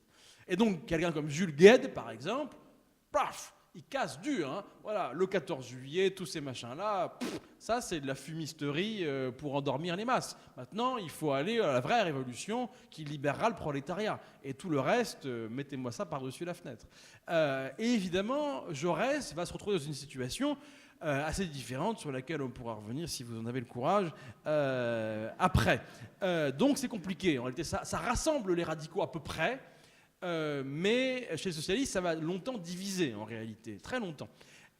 Et chez les radicaux, ça les rassemble, mais au fur et à mesure, vous le savez, que les radicaux vont se retrouver de l'extrême gauche à la gauche, de la gauche au centre, le jacobinisme demeure dans les congrès. Moi, j'ai regardé pas mal les congrès radicaux, donc Jacobin, la Révolution, tout ça en fièvre un peu à un congrès, quand vous devez finir un discours à un congrès radical, placez un peu de Jacobin, un peu, et là, vous avez la salle avec vous et vous déclenchez les applaudissements. Donc ça marche, si vous voulez.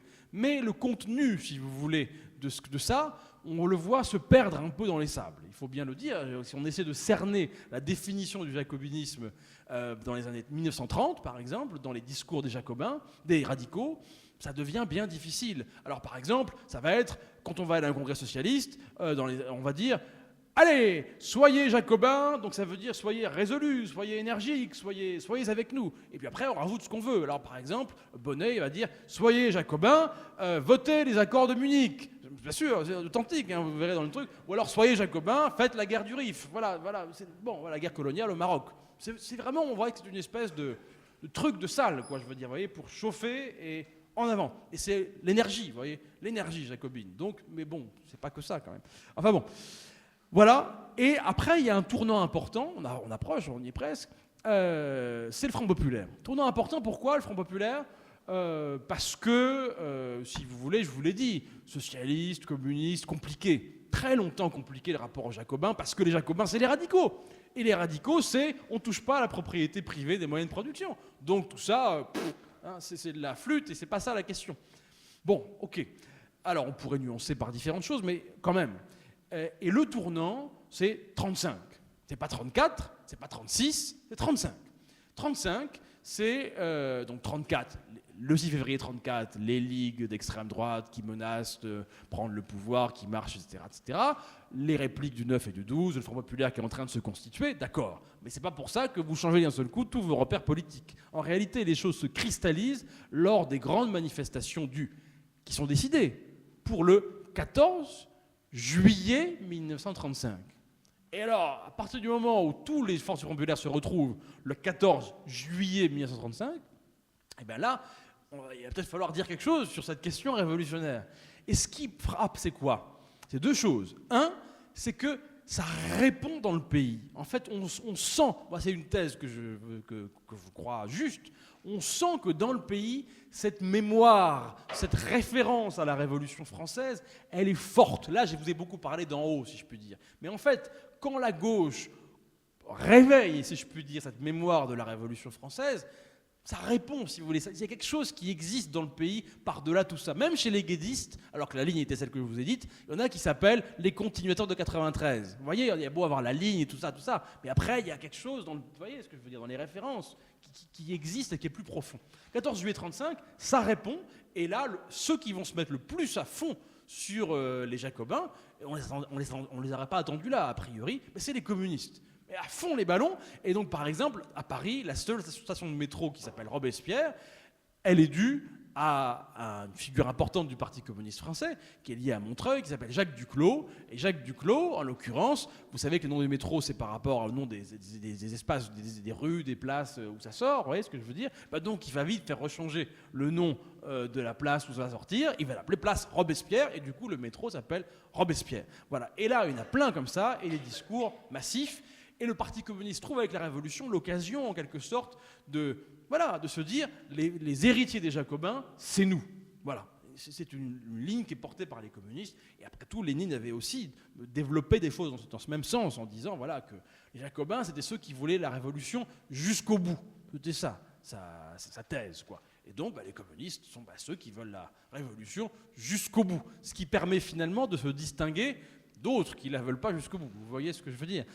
Donc finalement, alors que ça pouvait passer pour droitier, radicaux, petite propriété, au contraire, là, vous le faites plutôt à gauche. Vous voyez ce que je veux dire ? La révolution jusqu'au bout. Bien, et en même temps, ça a l'avantage de rentrer en écho avec des choses profondes dans l'histoire du pays et avec la France. Je termine, pour aller vite, dans la dernière partie, en passant rapidement sur deux choses. Un, c'est que ce discours communiste, il va rencontrer le discours de l'extrême droite, en l'occurrence celui de Pierre Gaxotte, qui est un jeune historien à ce moment-là, mais les réseaux d'extrême droite sont très puissants dans le monde de la presse et de l'édition, d'avant la Seconde Guerre mondiale, et pendant la Seconde Guerre mondiale aussi, pour des raisons différentes et identiques.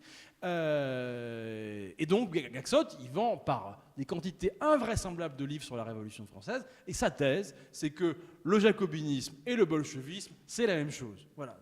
Il explique que si on veut comprendre quelque chose à la Révolution française, il faut le lire à travers la question du bolchevisme. Le bolchevisme est la clé de compréhension de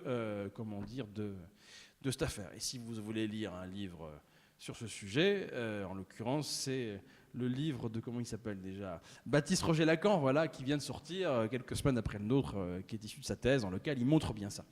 Je ferme.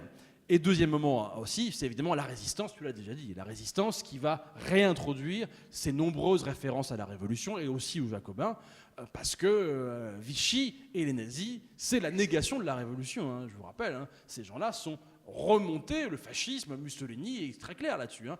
Ce qu'il faut détruire, c'est 89, voilà. Parce qu'il n'y a pas d'égalité des hommes en droit ni rien. Il y a des forts qui doivent dominer et les faibles qui doivent être au service des forts. Et si c'est pas comme ça, la société est complètement bordélique, quoi, et injuste et inefficace. Voilà. Donc c'est contre 89. Pointe à la ligne. Troisième et dernière partie pour moi. J'ai fait ça au pas de course. Congédier. Qu'est-ce que je veux dire par là ? C'est que ce système-là, les héritiers, l'héritage, fort, assez largement rassembleur, finalement, qui rassemble une large partie de la gauche, à partir du Front populaire, et même au-delà à certains égards, tout ça va entrer en crise à partir des années 1960. Pourquoi ? Pour toute une série de raisons que je ne peux qu'effleurer, et peut-être pas toutes. Bon, si les communistes sont les héritiers des Jacobins, très bien. Bon, mais, et donc si, pour la faire un peu brutale, si Staline c'est Robespierre, d'accord ? Ah oui, mais après, vous avez 1956, c'est-à-dire le 20e congrès du Parti communiste de l'Union soviétique, où on vous dit que finalement Staline, c'était peut-être pas aussi bien que ce qu'on avait pensé et que ce qu'on avait dit. Et donc, vous voyez, par effet de ricochet, en quelque sorte, vous avez mis le doigt dans un problème, en quelque sorte. Vous avez embarqué les Jacobins au service de Staline, si je puis dire, et une fois que Staline descend, les Jacobins, ils sont un peu mis dans la difficulté, vous voyez ce que je veux dire, d'un point de vue mémoriel. Donc, il y a ce problème-là. Là, je le prends d'un point de vue un peu anecdotique, mais plus profondément, qu'est-ce qu'il faut dire ? C'est que la gauche est dominée très largement par le Parti communiste. À ce moment-là, on dit le Parti communiste et la gauche non communiste pour désigner toutes les petites choses qui existent en dehors du Parti communiste. Bon, ok. Bon, sauf que cette gauche non communiste, elle cherche à se réinventer. Et se réinventer comment ? Notamment en essayant de se reconstruire sans voir contre, comment dire, ce qui est le modèle dominant de l'époque, qui est le modèle du Parti communiste. Et donc, il faut repenser tout depuis le départ. Et donc, il y a des tas de gens qui vont y réfléchir, dans le cadre de la presse ou dans le cadre de leurs recherches. C'est par exemple le cas d'un jeune et tout brillant jeune homme qui s'appelle François Furet, qui est un historien qui vient pas de la droite, c'est plutôt un socialiste, enfin voilà, quelqu'un qui vient de la gauche non communiste, voilà, qui a été communiste, il a été communiste, et puis il a quitté le Parti communiste, et après il est dans cette gauche non communiste. Mais comme tout ancien communiste, il est plutôt déterminé à sortir pour de bon, jusqu'au bout, comme dirait l'autre, de ce monde communiste duquel il vient.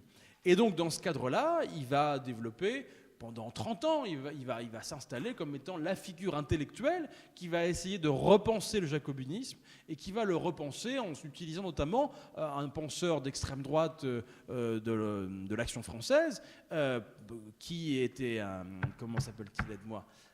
Voilà, Augustin Cochin, puisque je quitte un peu mes notes, et Augustin Cochin, en l'occurrence, qui avait développé toute une lecture, finalement le mot n'était pas encore là, mais le mot arrive, une lecture totalitaire du jacobinisme. C'est-à-dire le jacobinisme, oui, c'était bien, effectivement, Robespierre, c'était bien Staline, comme on l'avait dit. Mais sauf qu'il fallait continuer jusqu'au bout, Robespierre, c'est Staline, c'est-à-dire le totalitarisme. Et le parti bolchevique, le parti de Staline, et les jacobins, tout ça, ça marche en ligne directe.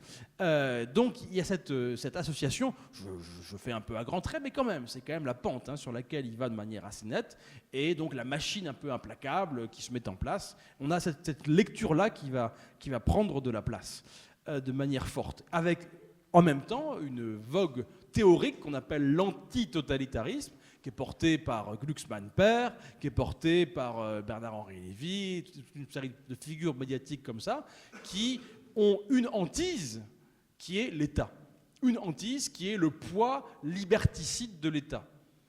Mais du coup, ayant cette obsession, qui aussi ont moins l'obsession d'un marché qui serait aussi force d'inégalité et d'injustice. Mais eux sont centrés sur le risque de l'État liberticide, et donc ils repensent tout ça. Et donc la logique de François Furet, anti-robespierriste, elle s'inscrit, elle rentre, si je peux dire, elle s'imbrique dans ce moment antitotalitaire où on essaie de repenser la gauche en la détachant du marxisme et en la pensant vraiment de manière hostile à l'État.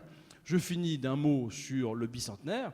Le bicentenaire, évidemment, c'est le grand moment, parce que là, c'était le hasard du calendrier, mais qu'est-ce qu'on fait ? Voilà, qu'est-ce qu'on fait ? On fait quelque chose. On avait déjà fait quelque chose. Hein. En 1889, il y avait eu de grandes choses. Pour 1939, on avait refait. En 89, bien, il fallait faire quelque chose. Alors, on fait pas, il y a des débats. Le Figaro Magazine, pour en finir avec la Révolution, tout simplement. Une du Figaro Magazine, donc voilà, ça veut dire on ne fait pas. Bon, on a compris. Évidemment, il y a toute une partie de groupes d'extrême droite divers et variés qui sont aussi sur la même ligne. Je ne développe pas. Il y a donc des offensives très fortes. Mais ce qui change par rapport à d'habitude, offensive très forte contre la Révolution tout court, mais la Révolution, c'est quoi ? C'est la guillotine, en gros, si vous voulez. C'est-à-dire que, pour la faire brève, chez les libéraux, souvent on dit 89, c'était bien. C'est ce que dit Furet. Et après, ça se gâte. Ça, c'est la version libérale, vieille, et que Furet reprend. Alors que la version contre-révolutionnaire dit 89, c'est l'horreur, c'est 93, comme dit d'ailleurs les robespierristes, qui diront 89 et 93, c'est la même famille, ils disent la même chose, mais ils n'ont pas la même lecture. En quelque sorte, 93, la guillotine, c'est l'expression de 89, si vous voulez. L'horreur de 93 était déjà dans la logique de 89. Il y a une forme d'unité, de vision unitariste, si vous voulez, chez ces penseurs réactionnaires. Et donc, ils mettent beaucoup en avant 93, mais pas contre Robespierre spécifiquement, pas contre les Jacobins spécifiquement, contre la Révolution de manière générale. Et donc, dans ce cadre-là, il y a juste un supplément par rapport à leur discours habituel. C'est quoi ? C'est Furet qui vont embarquer avec eux à mort, alors qu'au départ, il ne vient pas de chez eux. Mais du coup, quand vous lisez Chaunu ou quand vous lisez Philippe de Villiers, que vous écoutez peut-être pieusement à la télévision régulièrement, maintenant que c'est devenu Alain Decaux raconte toutes les semaines sur CNews. Et donc, Philippe de Villiers, eh bien, lui, il dit « Mais moi, j'ai rien à rajouter ». François Furet a tout dit, et tout son bouquin, c'est des citations de Furet.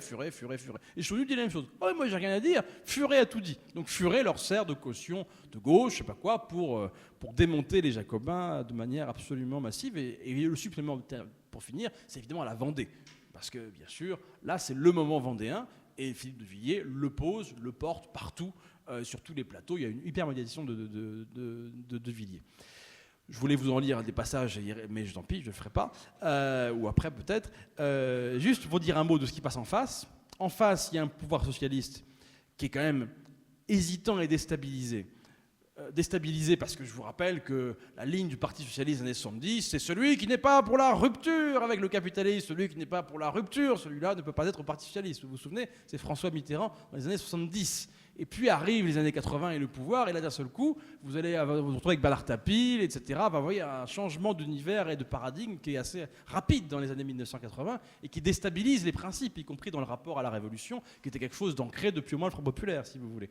Donc, déstabilisé, hésitant, il y a plusieurs lignes. Il y a des lignes tradies, si je peux dire, que Mitterrand incarne plus ou moins, c'est-à-dire la Révolution, c'est important, on continue, on va la fêter, on va y aller. Et puis des lignes très Furet, quoi. Hein, voilà, Rocard et d'autres qui disent voilà, la Révolution, on a vu et on a vu ce que ça donnait, merci bien. Voilà, donc si on peut s'en passer, c'est pas plus mal. Déclaration approximative que je fais de Rocard sur Europe 1 à ce moment-là. Donc, si vous voulez, il y a cet univers un peu compliqué.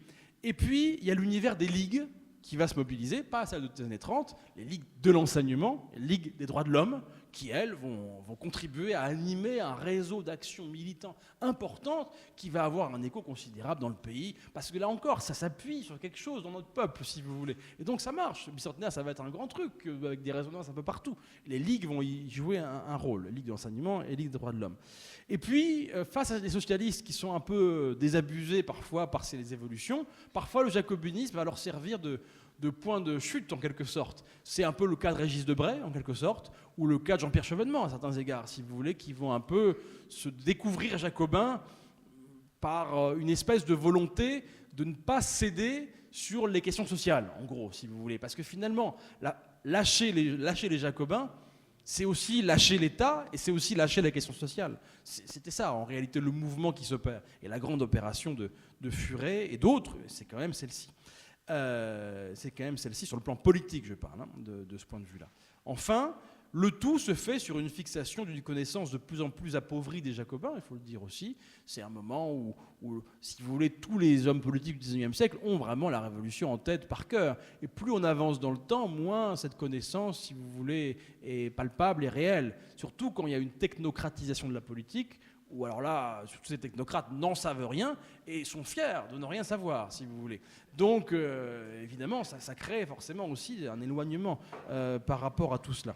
En face, il y a aussi, disons un petit mot des communistes. Les communistes sont en grande difficulté. Dans les années 80, c'est le grand décrochage. Premier parti de 1944 jusqu'à la fin des années 70. Et puis, c'est 81 passe donc de plus de 22% à 15%. Et puis, dès 84, vous savez, c'est la blague de Coluche, est-ce qu'ils feront comme le Beaujolais nouveau? On ne sait pas, vous voyez, en titre. Et puis après, 88, on est à 6%. Hein, voilà. Donc, vous voyez, c'est le grand dégringolat des années 80 sur fond de... C'est fini, l'armée rouge a libéré l'Europe. C'est pas ça. Là, c'est les queues, Jaruzelski, le socialisme est inefficace et liberticide. Socialisme mondial, vous voyez ce que je veux dire. Et donc, dans ce cadre-là, se lancer dans la bataille en disant Robespierre avec nous, au moment où on vous dit vous ne seriez pas un petit peu partisan de la terreur et des décapitations, etc., elle n'est pas facile à jouer. Donc, ça hésite un peu. Et donc, on sent certains dirigeants du parti qui n'ont pas tellement envie de se retrouver embarqués dans cette aventure. Mais malgré tout, on y va quand même. Et donc, le Parti communiste va faire des choses pour le bicentenaire, comme parti, sans doute celui qui aura fait le plus, si je puis dire. Il y a l'association de Mazorik, Vive 89. Et puis, on pourrait aussi parler, vous avez parlé de poésie la dernière fois, de Jean Rista et de sa revue digraphe qui se nomme Les Vigilants de Saint-Just. Vous voyez, au contraire, qui disent hop, ils nous attaquent, on va contre-attaquer et on va y aller avec force. Bien, je termine vraiment en vous disant dans le fond, si je lâche les années 80-90 et qu'on essaie de faire un grand saut jusqu'aux périodes plus récentes, on pourrait dire que les Jacobins étaient quand même un peu entrés en sommeil après le bicentenaire. Les Jacobins comme référence, vous voyez, en se disant... Nous sommes des héritiers des Jacobins, on va pas faire là comme eux, mais c'est une figure qu'on va mobiliser. On pourrait faire des études, par exemple. On prendrait tous les discours des dirigeants de gauche dans les meetings et on verrait le nombre de citations, de références des Robespierre, de références aux Jacobins, etc. Et vous verriez qu'après le bicentenaire, c'est la grande chute, si vous voulez. Et donc, moi, ce qui me frappe quand même, c'est que quand le Front de gauche s'est constitué, donc début des années 2010, c'est vrai que c'était assez frappant parce que d'un seul coup, cette thématique qui était un peu tombée en désuétude, dans la référence à la Révolution, etc., a pendant quelques années repris un peu de regain, je ne sais pas si vous avez ça en tête, avec des défilés, avec des cocardes, avec des bonnets phrygiens. Il y a eu une espèce de réactivation. Qu'est-ce que j'en retire, moi, comme idée? J'en retire l'idée que je vous ai déjà donnée, en réalité, si vous avez suivi. J'en retire l'idée que il y a quelque chose dans le rapport du peuple de France à sa révolution, à celle de 89, qui est toujours quand même, dans le fond, un peu là et vivant et toujours un peu latent. Soit c'est activé politiquement, et à ce moment-là, les braises repartent, soit c'est pas activé, ça disparaît. Mais vous relancez le truc, en général, ça répond. Ça répond parce que c'est quelque chose d'assez profond, je crois, dans l'histoire de notre peuple. Et donc, je finirai par ces quelques petits mots qui sont les derniers mots du livre aussi. Des Jacobins, il nous reste les cendres, présentes comme mémoire plus ou moins confuse de combat et de détermination, de principes et d'élan. Et tant que vivra le souvenir de la Révolution, sans doute rougeoiront-elles toujours, guettant quelques souffles nouveaux. Voilà. Vous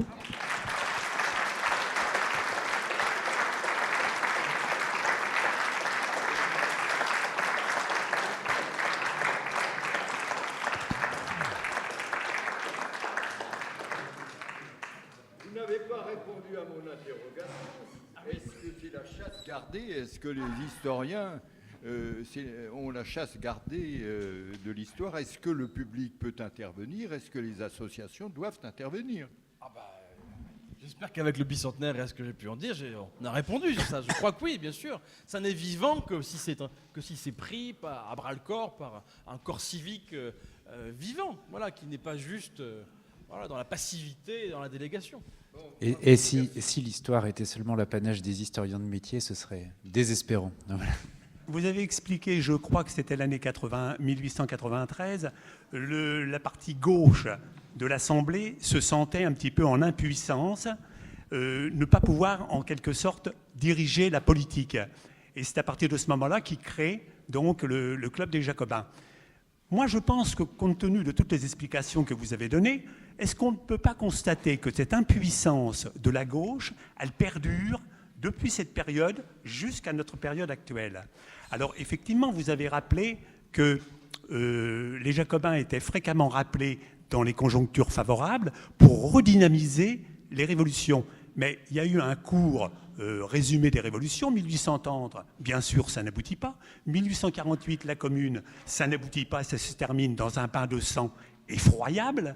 Et puis alors, on voit aussi dans notre période que la gauche, quand elle veut avoir un semblant de puissance, on l'a vu pour participer aux différents gouvernements encore assez récents, elle est obligée de faire une politique de droite.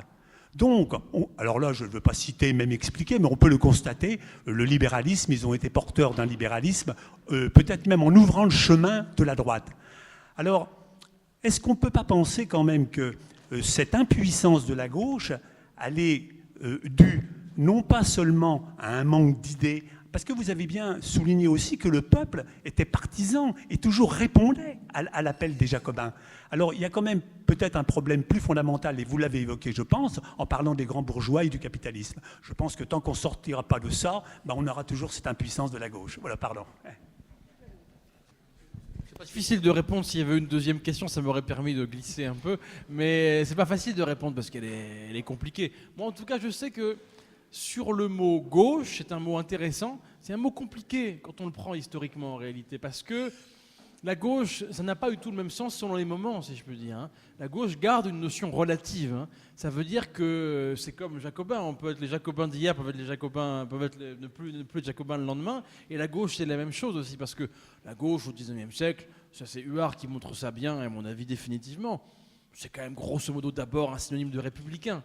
Et donc, les Républicains, février 48, la République, mais juin 48, révolte ouvrière, c'est les Républicains de février qui vont participer au massacre des ouvriers de juin. Et la Commune de Paris, Thiers, c'était pas... Certes, c'est lui qui a sauvé les fesses plusieurs fois à la monarchie, mais quand même, Thiers... en tout cas, il va être chef de l'exécutif de la République. Et puis voilà. Donc c'est compliqué, je veux dire, de substantifier le mot gauche en y mettant les idées qu'on a aujourd'hui dedans pour les considérer que la gauche, ça a toujours voulu dire, c'est pas du tout ce que vous faites, hein, je me permets de dire autre chose que ce que vous avez dit, hein, mais de dire que la gauche aujourd'hui porte la même chose que la gauche du 19e, etc. C'est compliqué. Dans la gauche, il y a les points de continuité ne sont pas si faciles que ça, toujours à trouver, je trouve. Je le dis ça de manière un peu, en forçant un peu le trait, parce que souvent on le force dans l'autre sens. Voilà. Et moi... Bon, on va peut-être s'arrêter là, en vous remerciant encore. Je voulais juste poser une question pour introduire une sorte de conclusion de la conclusion. Est-ce que l'emploi du mot jacobin a encore un sens? Est-ce que c'est pertinent encore de nos jours? Est-ce qu'on peut l'employer pour désigner un homme politique, par exemple, ou une politique même? À mon humble avis, ça n'a pas de sens. Ça repose d'abord sur des usages qui se sont établis, mais qui se sont établis sur des stratégies politiques d'il y a 2 siècles, mais qui ne renvoient pas à une réalité politique qui est substantielle. Les Jacobins n'étaient pas plus centralisateurs que les Girondins n'étaient pas décentralisateurs. Peut-être qu'on peut rien faire contre cet usage des mots parce qu'il est tellement ancré qu'on n'en viendra jamais à bout. Peut-être aussi que ceux qui les utilisent sans arrêt, comme on a tendance à utiliser ces termes, c'est quasiment de l'inné, quoi. C'est-à-dire qu'on n'a pas besoin de réfléchir, on doit immédiatement comprendre ce que ça veut dire, et on se donne des airs un peu savants aussi, quoi. Voilà, lui c'est un jacobin, c'est du jacobinisme, etc. Peut-être que ce serait bien juste que ceux qui les utilisent lisent un peu plus. Voilà.